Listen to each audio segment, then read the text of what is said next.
So I want to talk about how I got to a point where I started turning down gigs. So let's talk about how I got to a point where I said, listen up, sucker, I don't want your event. That's what we're going to talk about. How'd you do that? I see that success is not something you pursue, it is something you are. So at first, I couldn't get a speaking gig to save my life. I couldn't get on stage no matter what. No matter what I did, I couldn't figure it out at first. And eventually, I got to a point where it didn't hit me until someone contacted me for an event. And they were like, oh, we'll pay you $3,000. And I said, no, thanks. And I said no thanks because it wasn't enough. I said, no, let's increase it by 7,000 more, and then we'll do it. And when I turned this gig down, I thought like, damn, if it were only a few years ago, I would have been happy. I would have freaking been like, $3,000, oh my goodness. And I thought, how did I get to a point where I was able to turn down a $3,000 event? Or I'm able to turn down a $5,000 event. How did I get to that point? Shoot, just recently, actually, I turned down a $7,500 event. The guy contacted me for, I don't know, 60 minutes or 90 minutes or something. We were talking, and huge event, and it was 60 minutes, and he was going to pay $7,500, and I turned it down. And I thought like, wow, it's so cool that I got to a point where I could turn down events like this. The reason why I was able to get to a point where I could turn down gigs, either because I'm already booked or because the fee is too low, the reason is with most speakers, they expect gigs to come to them. They essentially say like, when I say, how do you get gigs? They say referrals. And what that means is, I have no idea. When I say, oh, how do you get your speaking gigs? They're like, oh, through referrals. And 99% of the time, they're like, what it really means, what it translates to is no idea. Filling up your schedule is hard, but waiting for a referral to come in is easy. With a lot of speakers in the Speak Pro Academy, when they join, they almost always join in. I ask them, so how are you currently getting gigs? And they always say referrals. So we fix that. We say, okay, here's what you really need to do. Here's how you get on stages. Here's the real stuff to do.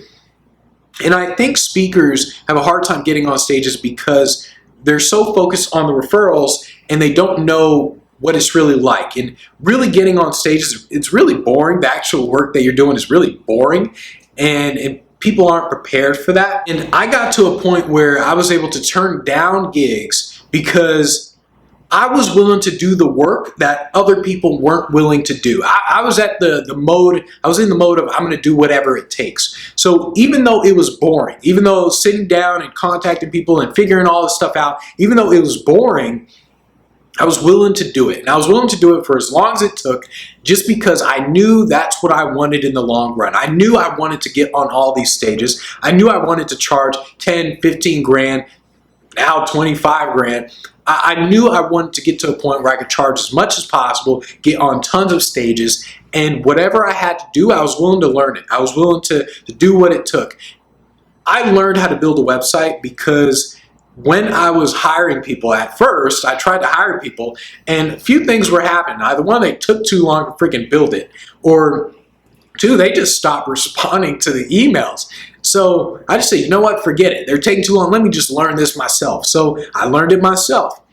And I didn't say like, oh man, this sucks. I'm not going to be able to do it.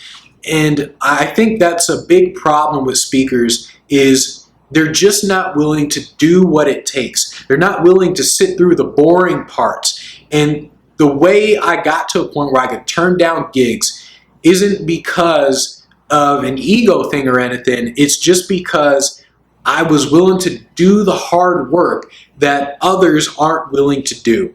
And if you're willing to do that, you'll get to a point where you'll be you'll do the same thing. You'll turn down an event and you'll be like, damn, I can't believe I just turned down $5 grand.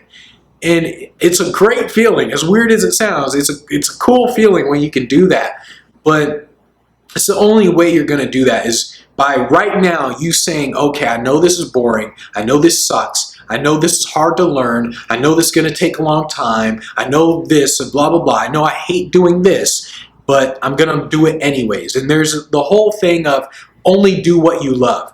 You can only do what you love when you can afford to only do what you love. If in the beginning you can't afford to hire people and you can't afford to do any of that, you gotta learn it. You gotta just do it no matter what. Whether you love it or not, you gotta do it.